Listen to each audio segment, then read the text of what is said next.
네, 안녕하세요. 부동산 부자병법의 박병찬입니다. 네, 오늘 원포인트 레슨 시간은 지난 시간에 이어서 급매물을 어떻게 잡는지에 대해서 말씀드리겠습니다. 네, 제가 장남이고 장손인데요.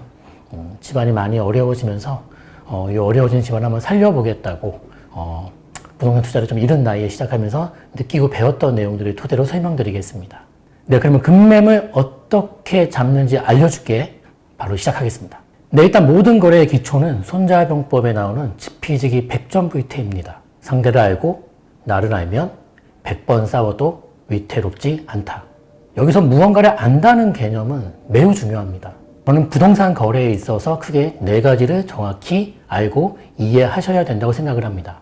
첫째, 나 자신이겠고요. 둘째, 내가 구입하고자 하는 부동산을 정확히 이해하셔야 되겠고요. 셋째, 부동산 중개업자를 정확히 이해하셔야 됩니다. 넷째, 가장 중요한 매도인을 파악해야 됩니다. 네, 그 중에서 오늘은 나를 제외한 크게 3가지, 부동산, 중개업자, 그리고 매도인, 이렇게 3가지에 대해서 알아보겠습니다.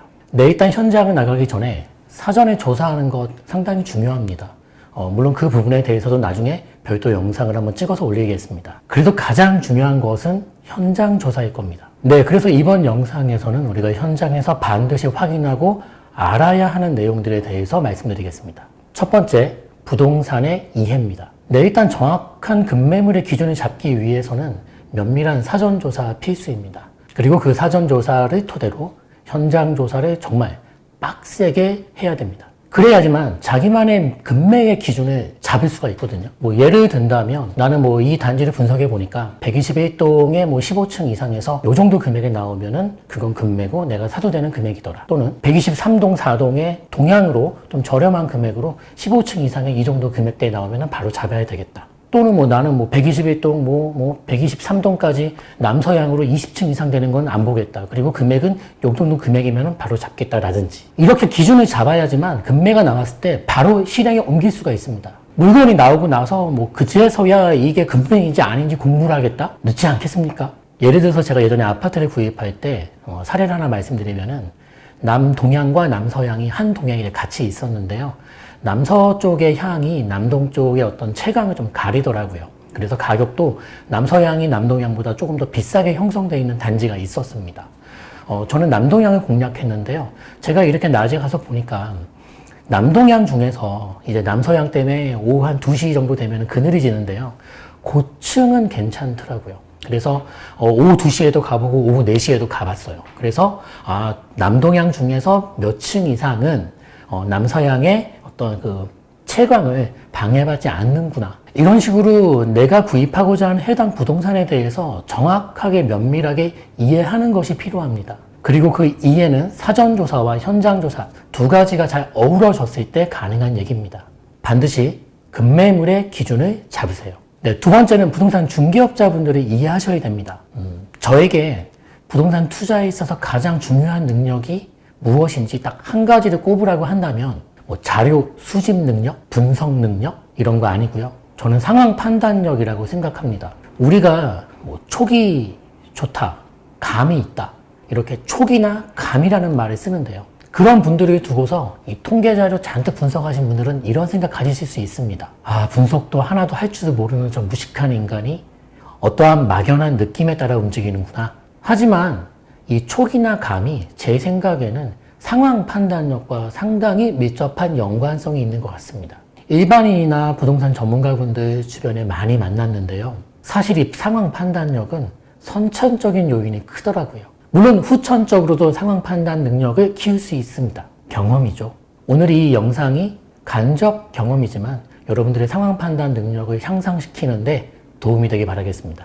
자, 그렇다면 중개업자에 대한 이해. 중개업자는 스포츠 경기에서 공정한 게임의 룰을 위한 심판을 보는 사람이 아닙니다. 게임의 일원이자 구성원이라는 것입니다. 그러면 부동산 중개업자는 매수인이든 매도인이든 누군가의 편을 들 수 있다는 뜻이겠죠.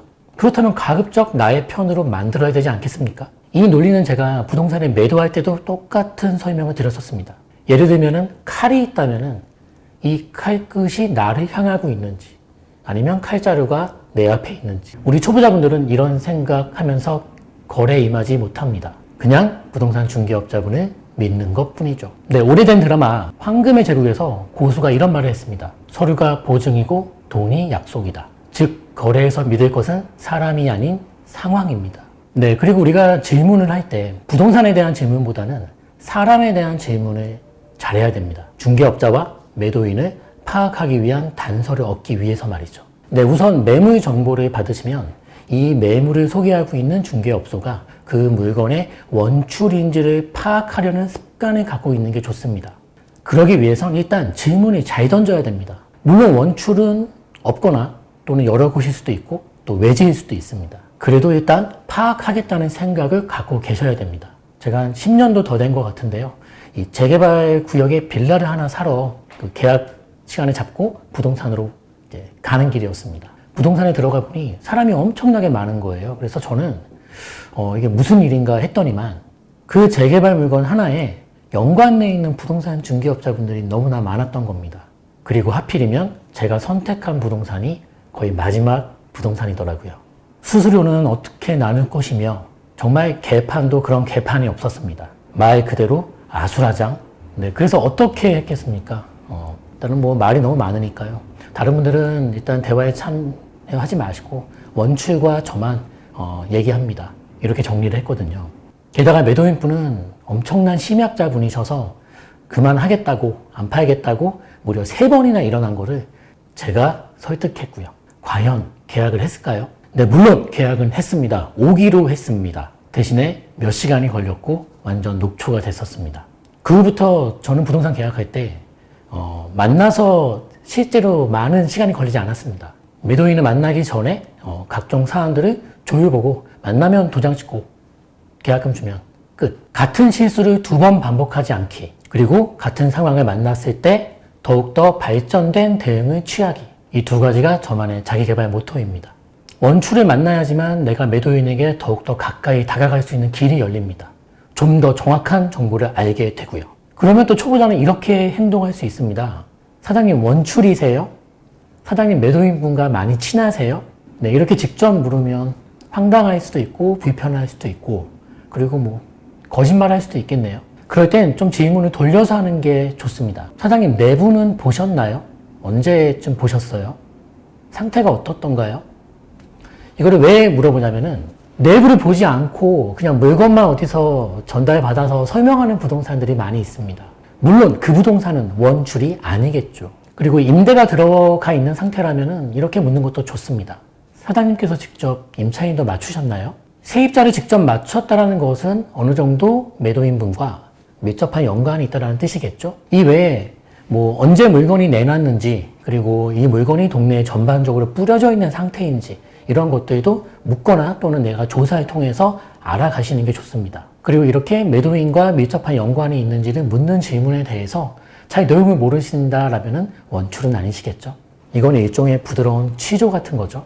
자, 이번에 매도인을 이해해야 될 차례입니다. 일단 부동산과 대화를 나눌 때 가장 중요한 질문이 있습니다. 이거 왜 파신대요? 매도인분 다주택자신가요? 세금 많이 내시나요? 이거 굉장히 중요한 질문입니다. 네, 최근에 제가 현장을 다니면서 이런 일이 있었습니다. A라는 아파트를 봤거든요. 물건이 괜찮더라고요. 그래서 물어봤습니다. 이거 매도인분은 왜 파신대요? 사장님께서 A라는 아파트를 팔아서 B라는 아파트를 살려고 한다는 것입니다. 그러면 어떻게 해야 될까요? B라는 아파트를 알아봐야 됩니다. 이걸 왜 알아봐야 되죠? 매도인의 입장에서 매도인이 지금 어떤 상황인지, 어떤 생각을 하고 있을 건지, 어떤 심리를 띌 것인지를 파악해 봐야 됩니다. 만약에 지금 A라는 아파트를 내놓으신 분이 팔고서 B를 사기를 원하신다면 B 아파트가 지금 금매는 나오고 있는지 버티는지 이거를 봐야 되는 건 굉장히 중요한 것입니다. 만약 B 아파트에서 금매가 나온다면 저도 A라는 이 아파트를 조금 더 낮은 금액으로 제안해 볼 수 있지 않을까요? 이처럼 매도인에 대한 어떠한 작은 단서라도 놓쳐서는 안 됩니다. 그리고 만약 이 중개업소는 내가 얘기 나눠보니까 전혀 아니다 싶으시다면은 그냥 내 자신이 잡상인처럼 생각이 들게끔 하고 빨리 나오시는 게 좋습니다.